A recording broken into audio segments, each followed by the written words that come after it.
96 படத்துல விஜய் சேதுபதி இருப்பாருமா, அது என்ன சாங் அது? ஒரு கேமரா தூக்கிட்டு போவாரு. நல்லா பாடுறீங்க. மாறி இருந்த லைஃப் எப்படி சொல்ல உனக்கு வார்த்தையில அந்த பாட்டுக்கு தகுந்த மாறிட்டேன். ஒரு பாஷா பாயா வாழ்ந்துட்டு மாணிக்கமா மாறிட்டீங்க இப்ப. அப்படியே எல்லாம் சேமா இருக்கு. வட போச்சீங்களோட வாழ்க்கை போச்சுன்னு சொல்லலாம்.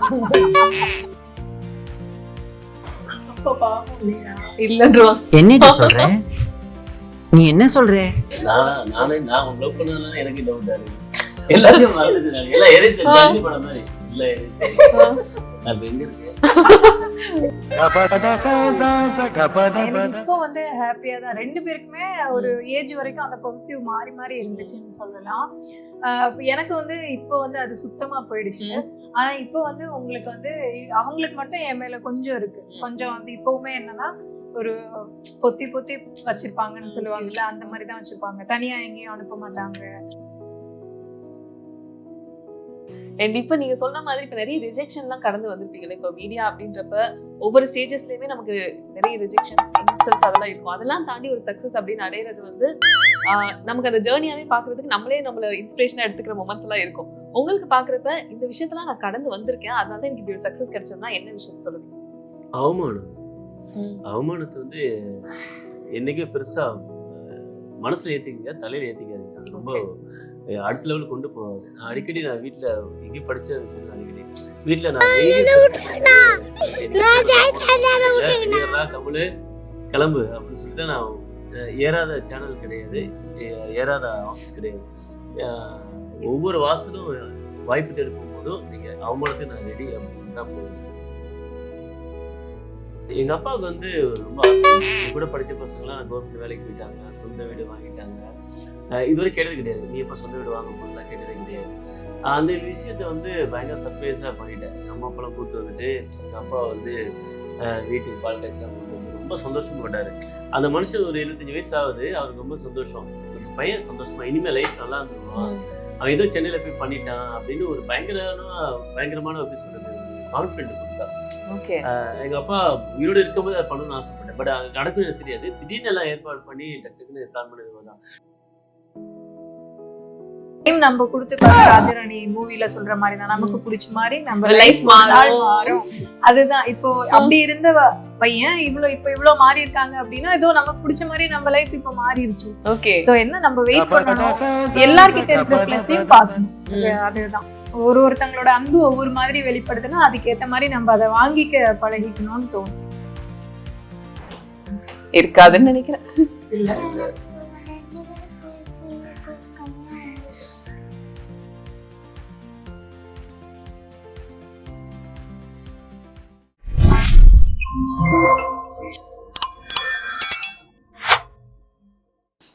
ப்ரோவோக் நேயர்களுக்கு வணக்கம். இன்னைக்கு நம்ம கூட ஒரு கியூட்டான ஃபேமிலி தான் இருக்காங்க. அதாவது மேட்சிங்கா செம்ம வைப்ரண்டா வந்திருக்கீங்க. எப்படி இருக்கீங்க? சூப்பரா இருக்கும். நீங்க எப்படி இருக்கீங்க? ரொம்ப நல்லா இருக்கேன். அதாவது நீங்க வந்து ஒரு பிசினஸும் பார்த்துட்டு நீங்க பிஸியான இந்த ஆக்டிங் ஷெட்யூல்ல எங்களுக்காக ஒரு டைம் கொடுத்து வந்திருக்கீங்க. எப்படி போயிட்டு இருக்கு ஒர்க் எல்லாம்? Starting from you. செம்மையா போயிட்டு இருக்கு, சூப்பரா போயிட்டு இருக்கு. ஃபேமிலியோட ரொம்ப நாளாச்சு இன்டர்வியூ கொடுத்து. ஃபர்ஸ்ட் உங்களுக்காக ஒரு செக்மெண்ட் நான் எடுத்துட்டு வந்திருக்கேன். வடிவேல் சாரோட டைலாக்ஸ் இருக்கும், அதை வந்து நீங்க உங்க பார்ட்னருக்கு ரிலேட் பண்ணி சொல்லணும். எந்தெந்த சிச்சுவேஷன்ஸ்ல அவங்க அப்படி பிஹேவ் பண்ணுவாங்க அப்படின்னு. ஓகே. ஃபர்ஸ்ட் டைலாக், சகல என் அடியை பார்த்தது இல்லையே. கல்யாணம் ஆரம்பத்துல அந்த டைலாக் எனக்கு புரிஞ்சிருச்சுதான். சகல என் அடியை பார்த்தது இல்லையே அப்படின்ட்டு. அப்புறம் போ பாத்தீங்கன்னா என்னடா அப்படியே டைலாக் மாறுது அப்படின்ட்டு. அடி வாங்கினது நான் தான், கப்பு எனக்கு தான். ஆமா. அதாவது வாய் மட்டும் தான் நம்ம இருந்துருக்கு போல தெரியுது, செயல் ஃபுல்லா அவங்க தான். ஓகே. அப்புறம் இப்படி நான் லவ் பண்ணும் போதெல்லாம் ஒரு மாதிரி சைலண்டா இருந்தா. அதுக்கப்புறம் போகும்போது இது அந்த கேள்வி இல்லையே, இது நம்ம அந்த கேள்வி இல்லையே அப்படின்ட்டு. சோ வயலண்டா அப்புறம் தான் மாறினா. ஓகே. இந்த டைலாக் அவளுக்கு பொருந்தும். எந்தெந்த விஷயங்கள்லாம் மாறின விஷயங்கள் நீங்க நோட் பண்ணி பாத்திருப்பீங்களே, என்னது இப்படி ஒரு குவாலிட்டி இருக்கா, இதை நான் பார்க்கவே இல்லையே அப்படின்னு சொல்லி கல்யாணத்துக்கு அப்புறம்? ஃபர்ஸ்ட் கல்யாணத்துக்கு முன்னாடி நான் எப்படி இருக்கேன், கல்யாணத்துக்கு அப்புறம் எப்படி இருக்கு சொல்லுங்க. முன்னாடியில எங்க அப்பா கல்யாணம் பண்றதுக்கு முன்னால எங்க அம்மா ஹீல் ஷூ போட்டு சாரீஸ் எல்லாம் கட்டிட்டு இருந்தாங்க. இப்ப பாத்தீங்களா ஒரு ஹீல் ஷூ கூட வாங்கி தர மாட்டேங்கிறாங்க. கல்யாணத்துக்கு நீ பிறக்கவே இல்ல. கண்டென்ட் உண்மையா பொய்யா? உண்மைதான். அப்ப எப்படி தெரிஞ்சிருக்காங்க? அது என்னன்னா கல்யாணத்துக்கு முன்னாடி நிறைய போட்டோல அந்த காலேஜ் போகும்போது ஹிப்பு தெரியற மாதிரி இந்த மாதிரி நிறைய போட்டோ எல்லாம் பிடிச்சி வச்சிருப்பாங்க. அதை வச்சுட்டு நான் இப்ப பாத்தீங்கன்னா இங்க பாரு ஹிப்பு தெரியற மாதிரி எல்லாம் போக கூடாதுன்னா ஹீல்ஸ் போட்டா கால்லாம் வலிக்கும். இந்த மாதிரி ஒரு ஹஸ்பண்டா நான் ஒரு பொசிஷன் இருக்கும். அதெல்லாம் பார்த்துட்டு எங்க அம்மா ஏன் ஹிப்பு தெரியாம ட்ரெஸ் பண்ண சொல்றீங்க, ஹீல்ஸ் இல்லாம ஏன் போக சொல்றீங்க, அம்மா இவ்வளவு கிளாமர் அழகா இருப்பாங்க அப்படின்னு. ஐயோ இவ்வளவுதான் நடிகர் இவ்வளவுதான் நடிகர் இருந்தாலும் என் பொண்ணாடி கிளாமர் இருக்கு தாங்கிக்க முடியே அப்படின்னு சொன்னோன்னே இது கரெக்டா போட்டு கொடுத்துட்டாங்க. எவ்வளவு நோட் பண்ணிருக்காங்க. ஓகே, நீங்க அந்த மாதிரி சகல அடிய பார்த்ததுலயே அப்படின்னா என்ன விஷயங்கள் இருக்கு? சேம் அதே டைலாக் தான். ஸ்டார்டிங் வந்து அந்த டைலாக்கு சொந்தக்காரரே அவர் மாதிரி தான் இருந்துச்சு. அதுக்கப்புறம் போக போக ஒரு 2 years வரைக்கும் அந்த மாதிரி இருந்தது. அதுக்கப்புறம் ஃபுல்லா என் சார்ஜ் தான். ஃபர்ஸ்ட் அந்த ரக்கட் பாய் எப்படி சாக்லேட் பாயா மாத்துனீங்க? சாக்லேட் பாய் எல்லாம் இல்ல, இப்ப ரொம்ப பாவமா அந்த ஏடிஎம் மிஷின் வாசல் அடிக்கிறேன், அந்த ஏடிஎம் நம்பர் மட்டும் சுவிட்ச் ஒரே ஒரு ஆட்ட கார்டு போட்டு எடுத்துக்குங்கிற மாதிரி பின்னு வர கேட்க வேண்டியதா இருக்கு. பின்னு கூட நான் மறந்துட்டேன். அதாவது 20 வருஷமா வச்சது ஏடிஎம் பின் நம்பர் நான் மறந்துட்டேன். நான் பின் நம்பர் மறந்துச்சா இல்லையா? பின் நம்பர் சொன்னீங்கன்னா ஏன் ஏடிஎம் எடுத்துட்டு உங்க ஏடிஎம்மா? ஏன் ஏடிஎம் தான். ஏன் ஏடிஎம் நம்பர் எனக்கே மறந்துச்சுன்னா பாருங்க எப்படிங்க. இதனால இது நிறைய ஆண்களுக்கு இந்த மாதிரி ஒரு கஷ்டம் இருக்கா? கல்யாணம் பண்ண ஆம்பளை இல்ல அப்படிதான் இருக்கும். ஓகே, அதுல நீங்க ரீசெண்டா ஒரு ரீல் வேற போட்டிருந்தீங்க, இது தெரியல, யுனிவர்சல் ஹஸ்பண்ட் ப்ராப்ளம் அப்படின்னு சொல்லிட்டு. எஸ் எஸ் பாத்தீங்களா? Yes yes. என்னென்ன மாதிரியான ப்ராப்ளம்ஸ்லாம் நீங்க ஃபேஸ் பண்ணீங்க? இப்ப முறையிடுங்க சொல்லுங்க. ஃப்ரீடம் போச்சு. ஃப்ரீடம் ஆக்சுவலா என்னன்னா எதுவுமே யோசிக்காம செய்யற ஒரு விஷயம் இருந்தது. அதாவது காலை யாரையும் சொல்லிட்டு போக தேவையில்ல. ஜிம்மு போனா சீக்கிரம் வரணும் அவசியம் கிடையாது. டீ குடிக்க போனா சீக்கிரம் அவசியம் கிடையாது. பசங்களோட போனா பார்ட்டி சீக்கிரம் வரணும் அவசியம் கிடையாது. Underline party tea coffee tea party இது போனா சொல்லிட்டு போன அவசியம் கிடையாது. சொந்தக்காரங்க வீட்டுக்கு, எங்க அம்மா வீட்டுக்கு, எங்க அக்கா வீட்டுக்கு, தங்கச்சி வீட்டுக்குலாம் சொல்லிட்டு போன அவசியம் கிடையாது. அப்புறம் பாத்தீங்கன்னா நினைச்ச இடத்துல அது எப்படி சிம்பிளா சொல்ல போனோம் அப்படின்னா எப்படி வெரைட்டியா சொன்னாலும் ஒரே விஷயம் தான் சொல்றீங்க. சொல்லிட்டு போகணும்னு அவசியம் கிடையாது, இப்ப சொல்லிட்டு போறீங்க. இது ஒண்ணுதான். இருந்தாலும் குமரனை வந்து வாயிலா சொல்லும் போது கொஞ்சம் மனசு பார இறங்கல. 96 படத்துல விஜய் சேதுபதி இருப்பா தெரியுமா? அது என்ன சாங் அது? ஒரு கேமரா தூக்கிட்டு போவாரு. நல்லா பாடுறீங்க. மாறி இருந்த லைஃப் எப்படி சொல்ல உனக்கு வார்த்தையில அந்த பாட்டுக்கு தகுந்த மாறிட்டேன். ஓகே, ஒரு பாஷா பாயா வாழ்ந்துட்டு இருந்துட்டு மாணிக்கமா மாறிட்டீங்க இப்ப. அப்படி அம்மாவோட வாழ்க்கை. ஏய் உன்னை யார் வர சொல்ல? நீ கிளம்பும் போதுல உனக்கு ஸ்கூல்ல எத்தனை மணிக்கு ஈவினிங் கிளாஸ், டான்ஸ் கிளாஸ் இருக்குல்ல? சரி, அவ்வளவு கஷ்டப்படுறாங்களா அம்மா? என்னென்ன பண்றாரு? அப்பா பத்தின சீக்ரெட் எல்லாம் ரிவீல் பண்ணுங்க. அந்த கிச்சன் பக்கமே போக மாட்டாங்க. வேணா ஒரு பிரெட் வாங்கிட்டு வர்றது, இல்லைன்னா எங்க அம்மாக்கு ஒரு டீ வாங்கிட்டு வர்றது, இல்லைன்னா கிச்சன்ல போயிட்டு லெமன் டீ வாங்கிட்டு வர்றது. அந்த 3 வச்சு எங்க அம்மா ஒரு டே ஃபுல்லா கஷ்டப்பட்டு பிரெட் வாங்கிட்டு வரேன், எவ்வளவு கஷ்டப்பட்டு உனக்கு டீ வாங்கிட்டு வரேன், எவ்வளவு கஷ்டப்பட்டு உனக்காக டீ செஞ்சு தரேன் அப்படின்னு சொல்லி அது ஃபுல் டே ஊத்திடுவாங்க. அவங்களும் டீடைலா சொல்றாங்க, வாரம் இறங்குற மாதிரியே. நோட் பண்ணீங்களா? இது நான் கண்ணாடி போட்டுட்டு ஏமாத்தி மகளே உள்ள அழுகிறது வெளியே தெரியவே கூடாது. என்ன இப்பெல்லாம் மாட்டி வருது இதெல்லாம் பார்த்தாங்கன்னா இது ஏதாவது பெண்கள் ஆணையத்துல இருந்து கேஸ் எல்லாம் போட்டுருவாங்க. ஒரு அதுக்குதான் சொல்றதே அது போடட்டுமா? அப்போதைக்கு ஜெயில போட்டுருவாங்களா? ஓகே, நீங்க சொல்லுங்க. இப்ப அப்பா வந்து இந்த விஷயங்கள்லாம் அதிகமா பொய் சொல்லுவாருன்னா என்னென்ன விஷயங்கள்? வண்டியா வருமே. அவங்க எப்படி அப்சர்வ் பண்ணிருக்காங்க? அடிஷனல் ஷீட் கூட கொடுக்குறேன் நான், நீங்க சொல்லுங்க. அப்பா எது பொய் சொல்லுவாங்கன்னு வந்து என்ன ஆனிச்சு வரனா வந்து என்னதுன்னா அப்பாவோட ஃப்ரெண்ட் வந்து ட்ரிங்க்ஸ் குடிக்க வண்டியை தரியான்னு கேட்டாங்க. அப்போ எங்க அப்பா வண்டியோட சீரியல் லைட்லாம் போட்டு ட்ரிங்க்ஸ் எல்லாம் வாங்கி கொடுத்து சொல்லக்கூடாது. அவங்க யாரும் ஈஸியா கேட்டு போயிடுவாங்க. இது எங்க அம்மா எல்லாம் பாப்பாங்க, எங்க அப்பா எல்லாம் பாப்பாங்க. ஊர்ல எல்லாம் எப்படி தான் வளர்த்துருக்காங்க எங்க அம்மா அப்பாவை. ஹெல்ப் பண்ணீங்களா இல்லையா?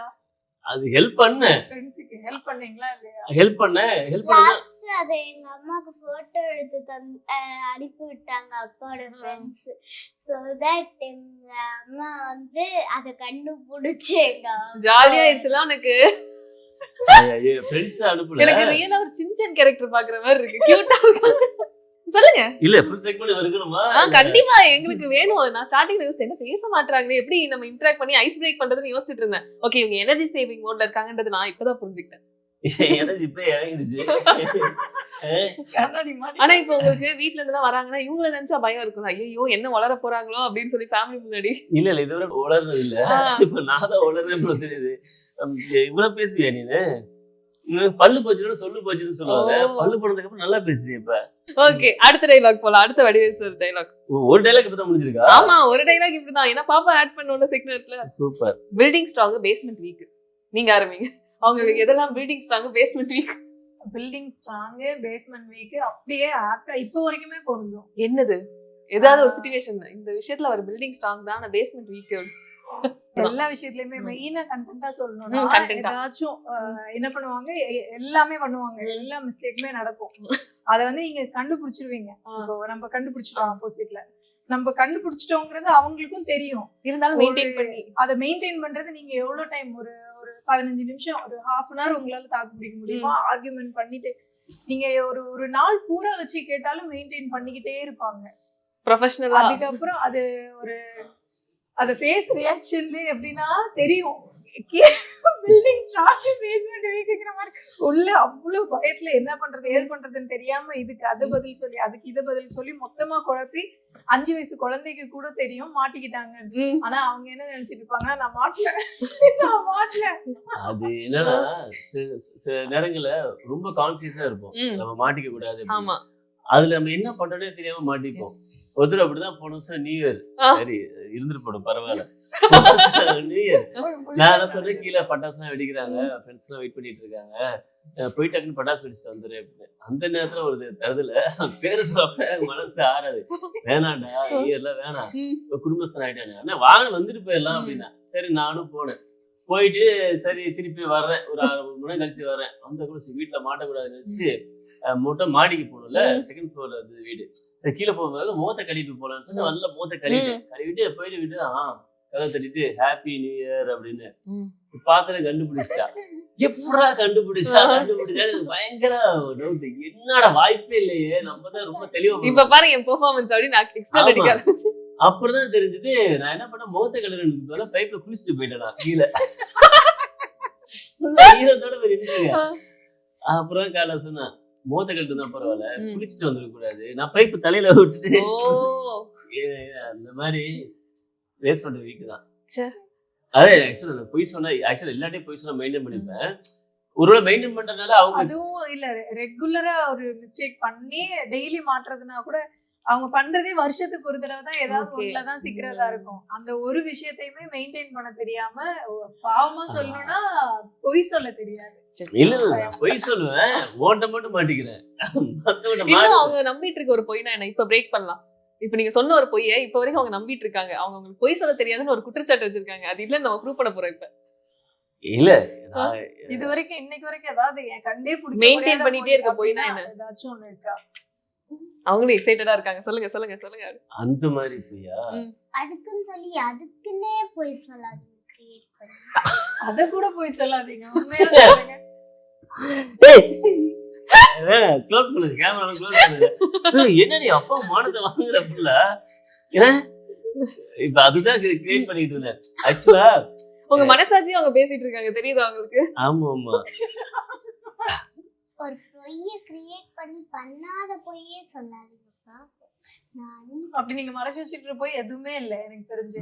ஆமா எல்லாமே சொல்லிடுவேன். ஆக்சுவலா சொல்றதுல கண்டுபிடிச்சிருவேன், மாட்டிப்பீங்க. மாட்டிப்பாரு. ஓகே, ஆனா இப்ப வந்து கல்யாணத்துக்கு அப்புறம் இந்த விஷயத்தெல்லாம் தயவு செஞ்சு யாரும் பண்ணி மாட்டிக்காதீங்க அப்படின்னு சொல்லி ஒரு அட்வைஸா நியூலி மேரிட் கப்பலுக்கு நீங்க கொடுக்கணும்னா என்ன கொடுப்பீங்க? குறுக்க பேசுறேன் தப்பா நினைக்கிறேன், கல்யாணமே பண்ணிக்காதீங்க. அப்படியா? மாட்டிக்கிறதே தெரியுது, எதுக்கு கல்யாணம் பண்ற? கல்யாணம் பண்ணி உங்களை மாதிரி மாறிக்கலாம்ல. மாறின மாதிரி கொஞ்சம் நடிக்கலாம், ஃபுல்லா கம்ப்ளீட்டா மாற முடியாது. உண்மையை சொல்றேன், நான் வந்து நிறைய ஏன் இப்ப நான் நிறைய பொய் சொல்றேன் அப்படின்னா, எப்படியாவது தப்பிச்சிடலாம் அப்படின்னா 100-150 பொய் சொல்லிடுவேன், எல்லாத்தையும் கண்டுபிடிச்சேன். இதுவரையும் நான் இவட்ட வந்து மறைச்ச ஒரு விஷயம்னு பார்த்தா எதுவுமே இல்ல, எல்லாத்தையும் கண்டுபிடிச்சேன். எனக்கு எப்படிதான் தெரியாது, பெத்த அம்மா அப்பாவோட கூட மறைச்சிடலாம், இவட்ட வந்து எப்படி கண்டுபிடிக்கிறேன் நான் அடிக்கடி கேட்பேன். ஒரு எக்ஸாம்பிள் சொல்றேன். இப்போ வந்து நான் ஃபோன்ல வந்து இப்ப சொல்றேன், ஒரு தடவை ஃபோன்ல இப்படிதான் இந்த விஷயம் தெரிஞ்சே ஆகணும். அப்பதான் நிறைய ஆம்பளையும் தப்பிப்பாங்க. ஒரு தடவை அப்படிதான் ஃப்ரெண்டை பாக்குறதுக்கு பார்ட்டி வச்சிருந்தாங்க. சரின்ட்டு நான் ஈஸியாருக்கு நான் போயிட்டேன். அப்ப என் ஒய்ஃப் கேட்டா எங்க இருக்கீங்க அப்படின்னா, ஷூட்டிங் முடிச்சுட்டு வீட்டுக்கு போயிட்டு இருக்கேன். அப்ப அவங்க அம்மா வீட்டுல இருந்தா. ஓகே. வீட்டுக்கு போய் அப்ப காலைல ஃபோன் பண்ண எங்க இருக்கீங்க அப்படின்னு கேட்டா. எப்போ வருவீங்க? எப்போ வருவீங்க? என்ன மிரட்டுறா? வீட்டுல தான் இருக்கு, இப்பதான் எஞ்சி கிளம்பி ஷூட்டிங் போக போறேன் அப்படின்னு. உண்மையை சொல்லுங்க, எங்க இருக்கீங்க அப்படின்னா. வாய்ஸ் மாறி என்ன, ஐயோ நீங்க வீடியோ கால்லாம் வரணும்னு கேட்க மாட்டேன். இவன் சொன்னா வீடியோ கால்லாம் வரணும்னு கேட்க மாட்டேன், உண்மையே உங்க வாயால சொல்லிட்டீங்கன்னா தப்பிச்சிங்க. அன்னைக்கு ஏதோ பர்த்டேவோ கல்யாணம் நாளும் நினைக்கிறேன். என்னன்னா இருந்தது, தலை தீபாவளியா? ஏதோ ஒரு விசேஷமான நாள் நினைக்கிறேன். எனக்கா தெரிஞ்சிச்சு. அப்ப எடுத்து விட்டு அங்கிள் கேட்டாங்க எங்க இருக்காரு. வீடு பூட்டி இருக்குமா, நேத்து போன நாளே காலமே வரல அவங்களும் சொல்லிட்டாங்க. சரி எப்படா அன்னைக்கு போயிட்டு சண்டை ஆரம்பிச்சிச்சு. ஒரு மதிய ஈவினிங் எனக்கு தலை சூட்டிங் நடிக்கவே முடியல. கூட நடிக்கிறவங்க கேட்கறேன், என்ன கமலாச்சு அப்செட் ஒண்ணும் இல்லம்மா, வீட்டுல ஒரு பிரச்சனை மாட்டிக்கிட்டேன், எனக்கு இந்த பிரச்சனை எப்படி கண்டுபிடிச்சான்னு எனக்கு தெரிஞ்சாவுன்னு சொல்லிட்டு பயங்கர ப்ராப்ளம் ஆயிடுச்சு. அப்போ ஊர்ல இருந்து வந்தா 2 நாள் வந்தாங்க. காலையில விழுந்து கேட்டேன், எப்படி கண்டுபிடிச்சா மட்டும் சொல்ல, என் தலையை வெடிச்சிடும் போல இருக்கு. எல்லாம் பக்கா ஸ்கெட்ச் போட்டு நான் வந்து பண்ணிருக்கேன். அதாவது தடையமே இல்ல, மிஸ் ஆகாது. ஊர்ல ஆளே இல்ல. இப்ப நாகர்கோயில இருக்க, நான் சென்னையில இருக்கேன். மிஸ் ஆகாது. நம்மளுக்கு சொல்லி கொடுக்க வாய்ப்பு இல்ல, போன் எங்க இருக்கு எப்படி அப்படின்ட்டு. அப்புறம் எப்படி தயவுசெய்து சொல்ல அப்படி கெஞ்சி கூத்தானா. அப்புறம் சொன்னான், எப்படி கார்ல ஃபாஸ்டாக் இருக்குல்ல, அந்த ஃபாஸ்டாக்ல வந்து மெயில் ஐடி கொடுத்துருக்கா போல. நான் கட்டாத ஈஸியா இருக்கு. டோல்கேட் தாண்டும் போது மெயில் அங்க மெசேஜ் போயிருக்கு, உன் ஹஸ்பண்ட் ஈஸியா டோல்கேட்டை தாண்டி போயிட்டாரு. என்ன 120 ரூபா பிடிச்சிருக்கேன், எங்க புடிச்சு போயிட்டு இருக்காரு ஈஸியா. ஈஸியா போயிட்டு இருக்கேன், நீங்க சிக்னடி. அப்ப கேட்கும் போது நான் பதில் சொல்லியிருந்திருக்கலாம், எங்க போயிருக்கேன், வீட்டுக்கு தான் போயிருக்கு போய் சொன்னேன். இந்த மாதிரி எப்பவுமே அப்படி மாற்ற விஷயம் என்ன ஆகும்னா, அந்த மாற்ற பிரச்சனையை தாண்டி எதுக்கு போயிருவாங்க அப்படின்னா, எப்படி கண்டுபிடிச்சா அதை மட்டும் சொல்லுங்க. ஆக்சுவலி அது எனக்குமே இவர் சொல்றப்ப ரொம்ப கியூரியஸா இருந்தது, எப்படி கண்டுபிடிச்சிருப்பாங்க அப்படின்னு. இதாச்சும் பரவாயில்ல சிஸ்டர், உங்க மொபைல்ல நீங்க உங்க ஃப்ரெண்டை சேவ் பண்ணீங்கன்னா எந்த மொபைல்ல சேவ் ஆகும்? நம்பர் கான்டாக்ட்ல சேவ் ஆகும். இப்ப நான் என் நம்பரை நீங்க சேவ் பண்றீங்க, எந்த மொபைல்ல சேவ் ஆகும்? என் மொபைல்ல. ஆனா நான் உங்க நம்பர் நான் சேவ் பண்ணேன்னு வச்சுங்களேன், அந்த நம்பர் அவ மொபைல்ல சேவ் ஆகும். Master plan.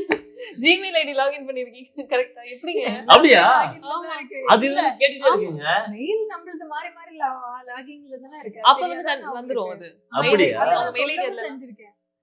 மெயில் ஓபன்ல இருக்குறதுனால நமக்கு எனக்கு அதான் சொன்னேன். கல்யாணத்துக்கு அப்புறம் ஓலா வந்து புக் பண்றது, கேப் புக் பண்றது, நான் புக் பண்ணா அவங்களுக்கு போகும், அவங்க புக் பண்ணா எனக்கு வரும்.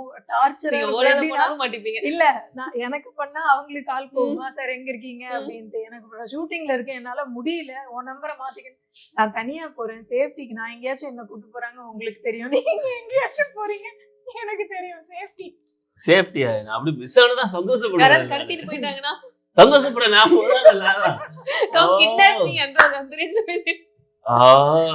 இந்த ஜிமெயிலா? ஆமா இப்பதான் தெரியுது. அதான் சொன்னேன், கல்யாணத்துக்கு அப்புறம் ஆம்பளை எவ்வளவு வெகுலியா மாறிடுறான்னு பாருங்க. ஓகே, அடுத்த டைலாக். வட போச்சு எல்லா மொமெண்ட்டும் அப்படி எல்லாம் சேமா இருக்கு. வட போச்சுங்களோட வாழ்க்கை போச்சுன்னு சொல்லலாம். இதுவரை நம்பல, இன்னைக்கு 2 பேரும் கூப்பிட்டதுக்கு அப்புறம் கன்ஃபார்ம். ஆமா ஆமா. இப்ப அவரு நிறைய பொசசிவா நீங்க ஃபீல் பண்ண மொமெண்ட்ஸ்லாம் இருக்கும்ல? பொசசிவா எனக்கு ரொம்ப இல்ல, எனக்கு முன்னாடி இருந்துச்சு. லவ் பண்ணும்போது மீடியால இருக்காங்கல்ல, அந்த டைம்ல இருந்துச்சு. இப்ப இவங்க தான் பொசசிவா மாறிடுச்சு, ரோல் ஸ்வாப் ஆயிடுச்சு. அப்படியே மாறிடுச்சு. இப்ப நான் ஃப்ரீ ஆயிட்டேன். எனக்கு வந்து ரொம்ப ஃப்ரீ ஆயிடுச்சு, ரொம்ப கண்டுக்கிறது இல்ல அந்த மாதிரி. ஆனா ஆப்போசிட்டா அவங்க மாறிட்டாங்க என் மேல. ஆனா யூசுவலா வந்து கல்யாணத்துக்கு அப்புறம் தான் கேர்ள்ஸ் ரொம்ப பொசசிவ் ஆவாங்கன்னு சொல்லுவாங்க. இல்ல, எனக்கு இப்ப ரொம்ப நம்பிக்கை ஆயிடுச்சு. ஜோக்கா இவ்ளோ சொல்றமே தவிர ரொம்ப ஆக்சுவலி குட் பாய். அதனால எனக்கு வந்து ஃப்ரீயா இருக்கும். அந்த ஒரு மெச்சூரிட்டி வந்துட்டாங்க, அதனால ஃப்ரீ ஆயிடுச்சு. உங்களுக்கு என்ன பொசசிவ் சொல்லுங்க. ஆக்சுவலா கல்யாணத்துக்கு முன்னாடி வந்து இந்த பொண்ணு இல்லடா இந்த பொண்ணு, இந்த பொண்ணு இந்த பொண்ணு, நமக்கு வந்து ஒரு ஆஸ்பிரேஷன் இருக்கும். எப்படின்னா லவ் பண்றதை தாண்டி ஒரு பொறுப்புன்னு இருக்காது. இப்ப கல்யாணத்துக்கு அப்புறம் ஒய்ஃப் குழந்தைக்கு அப்புறம் சின்ன சின்ன பொசசிவ் வரும். இதை சாப்பிடாத, இது சாப்பிட்ட உடம்பு கெட்டு போயிடும். அந்த மாதிரி பொசசிவ் எல்லாம் இல்ல. உண்மையா சொல்லணும்னா பொசசிவ் வந்து அது இல்ல, மறந்துட்டீங்க. எப்படின்னா கல்யாணத்துக்கு முன்னாடி ஆக்சுவலி உங்களுக்கு இருக்கு, மறந்துட்டேன். கால் வெயிட்டிங், நீங்க இப்ப எனக்கு கால் பண்றீங்கன்னா கால் வெயிட்டிங் வந்துச்சுன்னா என்ன பண்ணுவீங்க? இப்ப யாருக்காவது கால் பண்ணுவீங்க, திருப்ப கூப்பிடுவாங்கன்னு வெயிட் பண்ணுவீங்க. இல்ல அவங்க திருப்ப கூப்பிடும் போது என்ன ஏதுன்னு நம்ம ஜென்ரலா பேசுவோம். கால் வெயிட்டிங்காகவே 3 நாள் பேசாம இருப்போம். அது கால் யார் வந்தா என்ன பேசினாங்க எதுவுமே பொறுமை இருக்காது. அதுக்கே 3 நாள் பேசாம இருந்துட்டு அப்புறம் நீங்க 3 days கழிச்சுட்டு தான் நான் எந்த விஷயமா இவங்க கிட்ட பேசினதையே நீங்க அப்படி நினைச்சுக்கிட்டீங்க அப்படிங்கிற மாதிரி நம்ம சொல்ற மாதிரி அந்த அளவு பொசிசிவான ஆள் தான். ஆமா ஆமா ஞாபகம் இருக்கா? மறந்துட்டாங்க இப்ப அதெல்லாம். இல்ல நான் கல்யாணத்துக்கு முன்னாடி எல்லாத்தையும் மறந்துட்டேன். நான் இப்படியா இருந்தேன் அப்படின்ற மாதிரி ஒரு ரியாக்ஷன். நான் உன் லவ் பண்ணா எனக்கு டவுட்டா இருக்கு. எல்லாத்தையும் மறந்துட்டு நான் எல்லாம் எரேசர் கஜினி படம் மாதிரி எல்லாம் எரேசர். நான் இப்ப எங்க இருக்கேன்? பொன்னுசாமி ஹோட்டல்ல இருக்கோம். நல்ல பிரியாணி எல்லாம் சாப்பிட்டு தெம்பா உட்கார்ந்திருக்கோம். பொன்னுசாமி யாரு? பொன்னுசாமி அவரு இப்பதான் அவங்க கிட்ட கேட்டு அப்படில மாத்தி மண்டையில ஒரு கம்பு வச்சு அடிப்பாங்கல்ல அந்த மாதிரிதான். அந்த சார்லி மாதிரி ஆயிட்டேன். ஃப்ரெண்ட்ஸ் பார்த்தா சார்லி மாதிரி. நீங்க யாரு? நீங்க தம்பியா? இவங்க யாரு? உங்க அக்காவா? அந்த மாதிரி ஆயிட்டேன். குழம்பிட்டேன். நைஸ் நல்லா போய்கிட்டு இருக்கு. எஸ் கண்டிப்பா இப்ப அந்த ஒரு டிரான்ஸ்ஃபர்மேஷன் பாக்குறப்ப உங்களுக்கு ஒரு மாதிரி சந்தோஷமாவும் இருக்கும் இல்லையா? ஒரு ரெஸ்பான்சிபிலிட்டி எல்லாம் வந்ததுக்கு அப்புறம். ஆமா எனக்கு இப்போ வந்து ஹாப்பியா தான். 2 பேருக்குமே ஒரு ஏஜ் வரைக்கும் அந்த பொசிசிவ் மாறி மாறி இருந்துச்சுன்னு சொல்லலாம்.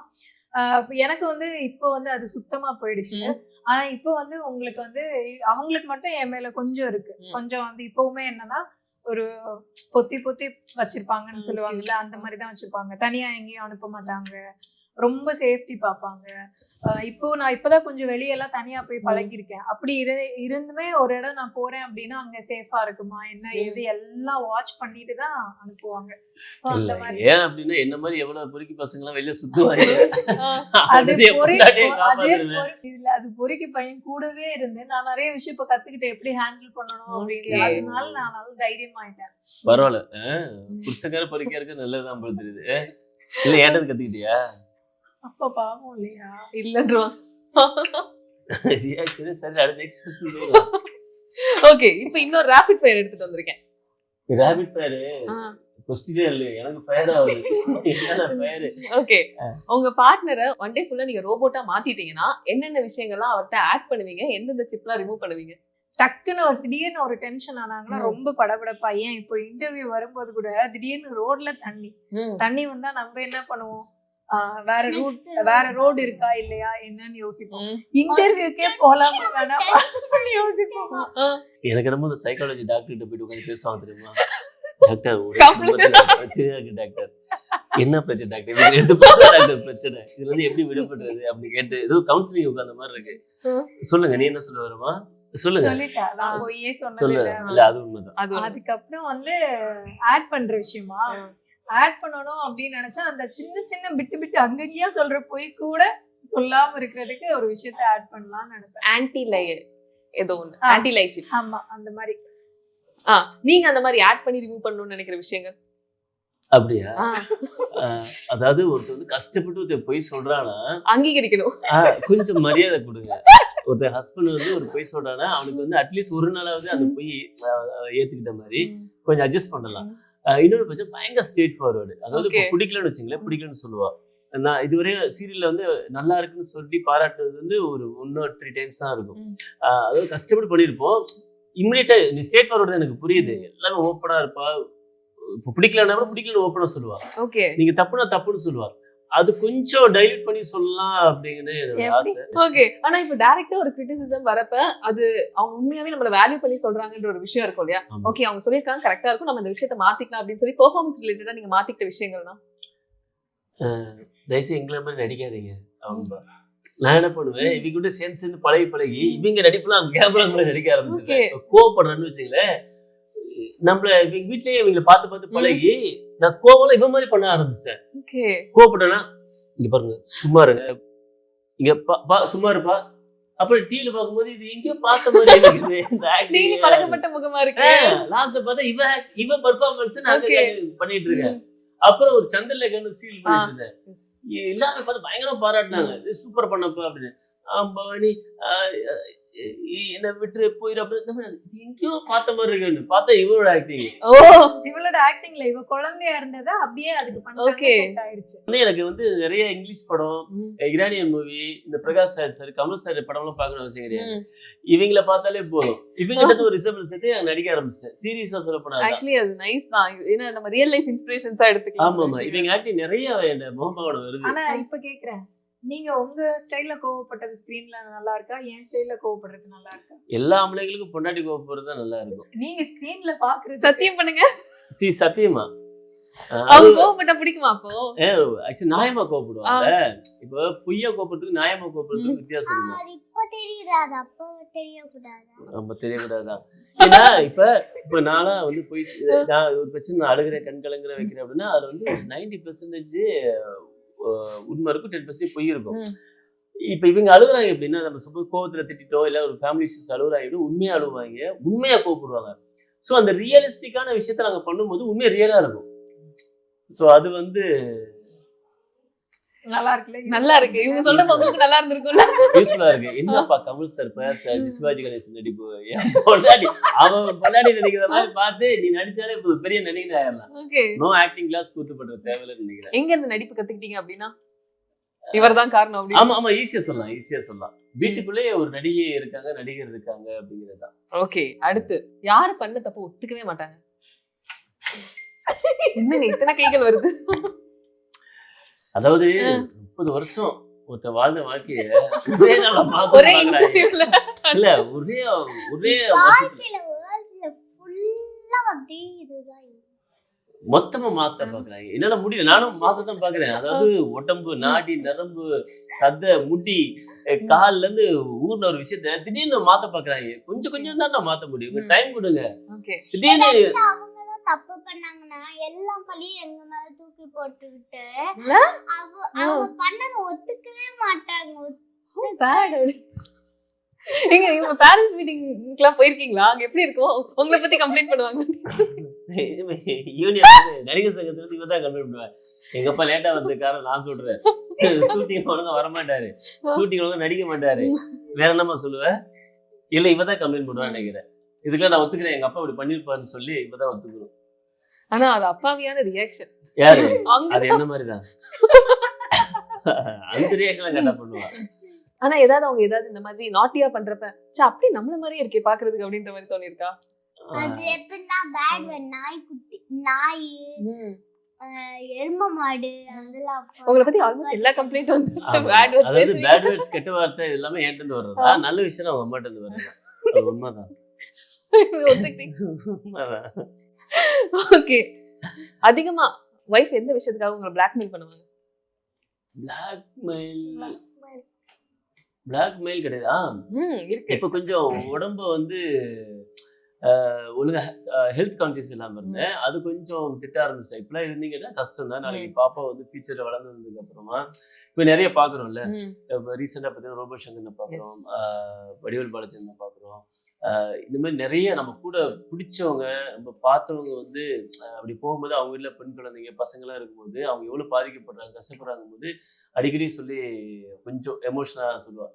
பார்த்துங்க, எனக்கு பற்றி பிரச்சனை கிடையாது, நாளைக்கு பாப்பா ஃபியூச்சராக வளர்ந்து வந்ததுக்கு அப்புறமா நீங்கள் இல்லைன்னா அவள் எவ்வளோ கஷ்டப்படுவா, கொஞ்சம் யோசிச்சுங்க அப்படின்னு.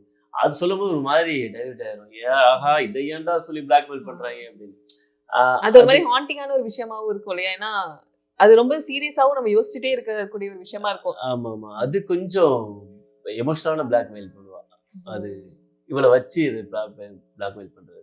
ஓகே. வேற மத்தபடி சவால் விட்டானா பாத்துக்கலாம். இவளை வச்சு சொல்லும் போது இவருக்கு யோசிக்க தோணிரும். மேபி ஃபியூச்சர்ல வளர்ந்ததுக்கு அப்புறம் நம்ம உடம்பு ஹெல்த் கான்சியஸ் இல்லாம போய் உடம்பு பெட்ல படுக்கிற மாதிரி ஆயிடுச்சுன்னா என்ன பண்ணுவாங்க அப்படின்ட்டு அந்த டைம் கொஞ்சம் சீரியஸா நம்மளும் மாறிடணும். சீரியஸா. ஆமா. ஓகே. ஆனா இந்த விஷயங்கள் நைட்ல கூட நமக்கு அடிக்கடி ஞாபகம் வந்துட்டே இருக்கும் இல்லையா?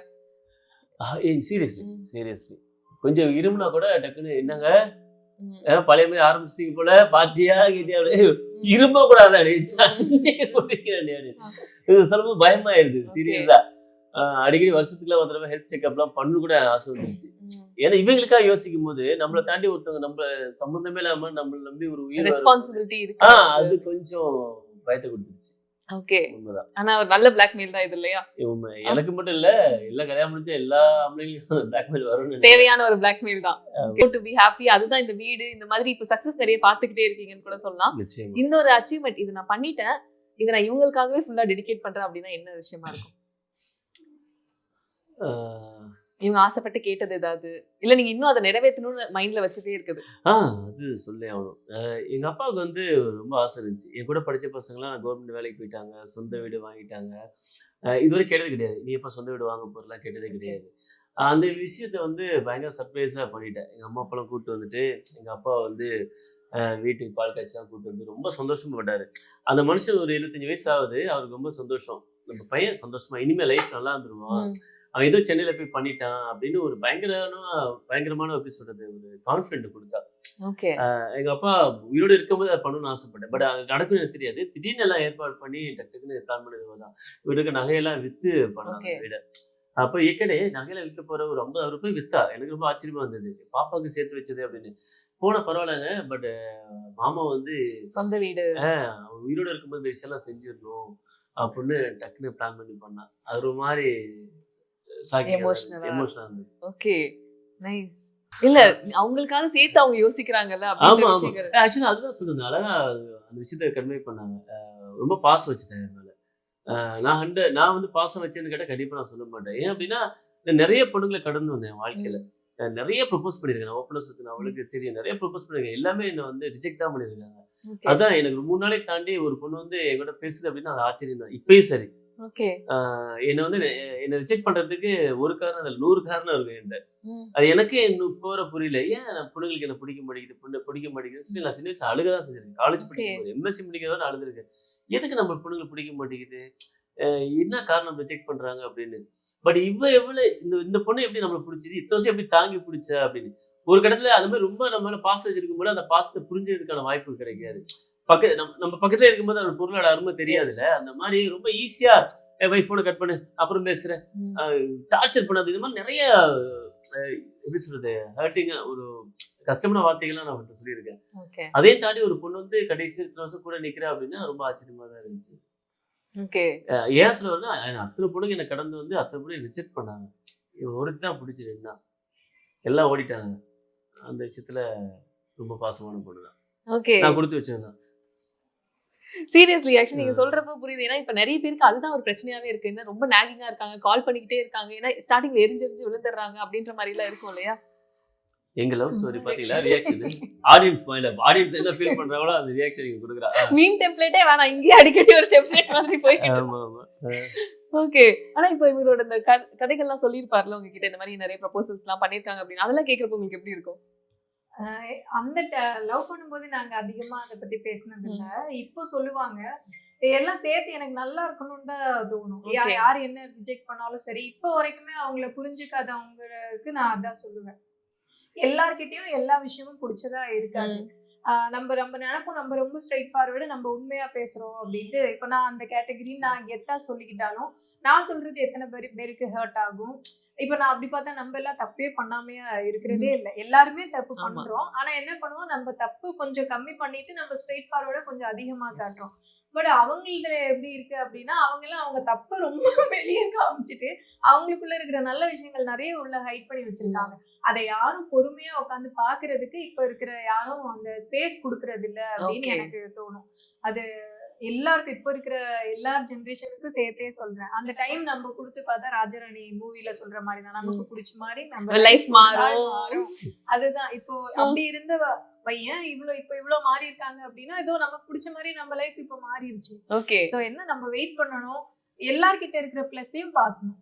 அதுதான் ஒருத்தங்களோட அன்பு ஒவ்வொரு மாதிரி வெளிப்படுதுன்னா அதுக்கேற்ற மாதிரி நம்ம அதை வாங்கிக்க பழகிக்கணும்னு தோணும்.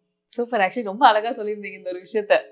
இப்ப நீங்க சொன்ன மாதிரி இப்ப நிறைய ரிஜெக்ஷன் எல்லாம் கடந்து வந்திருப்பீங்களா? இப்ப மீடியா அப்படின்றப்ப ஒவ்வொரு ஸ்டேஜஸ்லயுமே நமக்கு நிறைய ரிஜெக்ஷன்ஸ், இன்சல்ட்ஸ் அதெல்லாம் இருக்கும். அதெல்லாம் தாண்டி ஒரு சக்சஸ் அப்படின்னு அடையிறது வந்து நமக்கு அந்த ஜேர்னியாவே பாக்குறதுக்கு நம்மள இன்ஸ்பிரேஷனா எடுத்துக்கிற மொமெண்ட்ஸ் எல்லாம் இருக்கும். உங்களுக்கு பாக்குறப்ப இந்த விஷயத்தெல்லாம் நான் கடந்து வந்திருக்கேன், அதனாலதான் எனக்கு இப்படி ஒரு சக்சஸ் கிடைச்சதுன்னா என்ன விஷயத்த சொல்லுவீங்க?